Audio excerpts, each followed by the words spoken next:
what's up? Welcome back dito sa ating Childhood Sumbols TV. Alright, so tayo nang babalik muli mga kababayan. At ngayon ay pag-uusapan natin itong naging sagutan ng dalawang DDS lawyer mga kababayan. Ito nga pong si Sal Panelo at ito nga pong si Harry Roque mga kababayan. Diba? So talagang napakainit po ng kanilang sagutan mga kababayan dahil ito nga pong si Sir Panelo ay pinauuwi na itong si Harry Roque mga kababayan. Pinauuwi na po siya at hindi rin natin malaman dito kay Harry Roque kung bakit nagtatago siya dyan po sa Netherlands. Natatakot ba siya mga kababayan? Sabi nga ni Panelo, bakit ka matatakot? Kung wala ka ng mga dapat ikatakot at kung wala kang tinatago, harapin mo yung kaso mo. Baka merong malaking sigalot. Itong dalawang DDS lawyer na to mga kababayan. Bueno, sa isa pa nating balita, ito nga pong DOJ ay kumilos na po mga kababayan na kung saan ito pong pasaporte o passport ni Harry Roque ay ika-cancel na po ng DOJ. Grabe itong sunod-sunod na dagok dito kay Harry Roque kung nandito na lang ba siya sa Pilipinas at dito niya hinarap yung kanyang kaso mga kababayan, baka hindi po ganyan ang kanyang problema ang kinakaharap ngayon. Diba? So yan ang ating alamin ngayon at pag-uusapan. Pero syempre bago ang lahat, please don't forget to subscribe, like, share at comment dyan sa comment section. Bueno, wag na natin patagalin. Alamin natin itong mga balita na to. Let's go. Itong si former presidential spokesperson Harry Roque nabigyan na nga ng warrant of arrest and he could be also under red notice ng Interpol. Kilala niyo na po ba si Attorney Harry Roque? Attorney, because previously you said hindi niyo po siya kilala. Grabe, hindi daw niya kilala si Harry Roque. Parang merong malaking problema ata talaga itong dalawang to mga babayan, si Sir Panelo at saka itong si Harry Roque. Dahil nga doon sa nakaraang interview, mga kababayan, ay sinabi niya na sino ba yan? Si Harry. Sino daw ba? Si Harry Roque. Mukhang si Harry Roque, mga kababayan, ay isinisiksik niya ang kanyang sarili dito sa mga Duterte.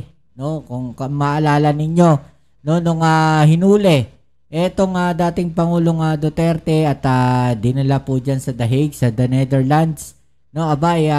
Biglang sumulpot si Harry Roque doon. Samantalang itong si Sir Panelo ay nanatili dito sa Pilipinas. Kahit na nandito siya sa Pilipinas ay pwede naman niyang ipakita ang kanyang loyalty at suporta sa mga Duterte. Samantalang ito nga pong si Harry Roque tumakbo doon sa The Hague at ngayon nga ay humihingi pa ng asylum. Masaklap niyan mga kababayan, siguro isa sa kinakainis neto ni Panelo, parang ginamit pa neto ni Harry Roque ito pong si Tatay Digong para makatakas sa kanyang mga kinakaharap na kaso dito po mga kababayan sa Pilipinas. At siguro hindi rin alam ng dating Pangulong Duterte ang mga pinaggagawa nito ni Attorney Harry Roque. Kaya nagagalit siguro itong si Sir Panelo dyan kay Harry Roque dahil baka hindi alam netong dating Pangulong Duterte ang mga pinaggagawa nito ni Attorney Harry Roque. Okay. Tuloy natin to. And what advice would you also give Attorney Harry Roque? Umuwi na siya. Alam mo, ang problema kasi meron kang warrant of arrest. Abogado ka. Alam mo naman na the burden of proof on cases filed against you is on the government. If it is true what you're saying, na you're innocent, o di lakas ng tsansa mo. Ang magiging problema mo dyan, kung mananatili ka sa Hague, ang perception ng tao, tama man o mali, natatakot ka kasi guilty ka. Yan ang magiging perception. Oo, tama naman, di ba? Yun yung iisipin ng tao eh. Tapos ngayon ayaw mo umuwi dito sa Pilipinas. So talagang mag-iisip ng hindi maganda sa'yo ang sambayan ng Pilipino kung ganyan ang iyong ginagawa. Tapos at the same time, humihingi ka pa ng asylum. So meron kang natatakutan o baka meron kang tinatakasan. Diba? Baka meron kang tinatakasan kaya ginawa mo na magtago dyan sa The Hague at sa Netherlands, mga kababayan. Kaya siguro itong hamon ni Sir Panelo ay gano'n na lang dito kay Attorney Harry Roque. Ang isa pa, mawalang galang na rin kasi pinanood ko siya dun sa mga congressional hearing. Ang naging basis, galing na mismo sa mga nagdidemanda sa kanya mga nag-file, yung mga contradictions niya ron, ang naging basis ng demanda sa kanya. Sinasabi niya, hindi siya abogado ng ganito. Pero lumalabas sa mga pananalita siya, abogado siya. Sabi niya, hindi siya may-ari ng ganito. Pero lumalabas sa mga sinabi niya rin na ganitong ginawa niya, lumalabas na siya may-ari. O kaya, pero even at that, you must remember that the burden of proof always lies on those who accuse you. Hindi sa'yo, you don't even have to introduce evidence on your behalf para ipakita mo na you are innocent. Kasi you're presumed innocent nga. Kaya ano kinakatakot mo? Diba? Anong kinakatakot? Ito ni Attorney Harry Roque, yun na nga po yung sinasabi dito ni Attorney Panelo, mga kababayan. At samantala, ito naman ang isinagot sa kanya ni Attorney Harry Roque, mga kababayan. Well, I think that's gross ignorance of what asylum is, no? So parang sinasabi niyang walang alam, itong si Attorney Panelo, doon po sa kanyang mga pinagsasabi. Will not even bother to answer observation from someone who's completely ignorant about the nature of asylum. Sir, how are you with Attorney Sal? Well, ako, di ko siya pinapansin, pero, I understand where he's coming from. Kasi kung maalala nyo, when I initially resigned in 2019 to run for the Senate and hindi natuloy because I had a heart attack, he volunteered to replace me. And ako naman, thank goodness merong replacement sa akin because being a spokes was a thankless job. Pero, nung nagkaroon ng COVID at sinabi ni Sal Panelo na ang gamot sa COVID ay saging, tumawag mismo sa akin ang presidente at sinabi, pwede ba bumalik ka na? At iniisip ko naman talaga na kung lahat ng tayo maniniwala na saging ang gamot sa COVID, as Sal Panelo says, ay saan tayo pupulutin? So bumalik ako, no? So that's all the dealings I've had with Sal Panelo. But ang alam ko talaga, he really wanted to become spokesperson in 2019. And ako naman, ay naku, goodness gracious, alam mo naman yan na Maricel, it was such a thankless job. It's not a job that I would aspire for, nor would want to hold on to for a longer period of time. So parang sinasabi niya dito, mga kababayan, ito nga si Attorney Sal Panelo ay may pangarap maging spokesperson. So talagang siraan na sila ng siraan, mga kababayan, itong dalawang abogado ng DDS. Kanya-kanyang siraan na sila, mga kababayan.